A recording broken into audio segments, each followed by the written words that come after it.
আমি পরিষ্কার কথা বলি, এটা আমার ধর্ম। সেজদা পাওয়ার মালিক কে? এই কপাল ঠেকাবো কার কাছে? মাজারে গিয়ে সেজদা দেওয়া যাবে? মাজার কি সেজদার জায়গা না জিয়ারতের জায়গা? মসজিদ কিসের জায়গা? ইবাদতের জায়গা। মসজিদ কিসের জায়গা? যারা ইবাদত বুঝে না, মহব্বত বুঝে না, জিয়ারত বুঝে না, খেদমত বুঝে না, বুঝতে হবে এরা হলো নজদের দালাল।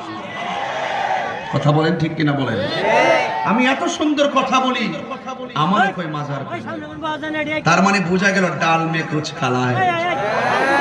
আমার সাথে আসলে ওয়াজ দিয়ে দ্বন্দ্ব না, এটা প্রতিহিংসা।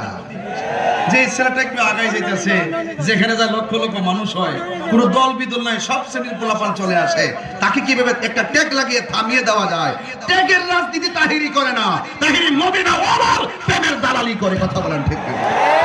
আমার টাঙ্গাইলের মানুষ, গাজীপুরের মানুষ, সিরাজগঞ্জের মানুষ, কথা পরিষ্কার, আমরা কখনো মাজারে গিয়ে সেজদা করি না। যদি কেউ গিয়ে পড়ে যায়, মাঝে মাঝে দেখলাম, গতকাল দেখলাম এক মাজারে এইভাবে যাইয়া পড়ছে।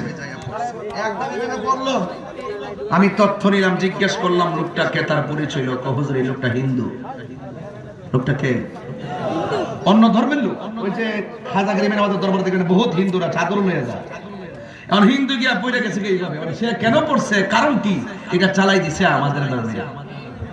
তো কথা কথা সাবধানে বলবে, যে আমি যার ব্যাপারে মিথ্যা বলছি, যার ব্যাপারে বলছি, কথাটা কতটুকু সত্য, সে সেটা ধারণ করে কিনা, সে এটা পালন করে কিনা, আসলে তার মধ্যে আদৌ এগুলো আছে কিনা, সেগুলো জেনে শুনে কথা বলবেন। Easy to say but difficult to do. বলা সহজ, করা কঠিন।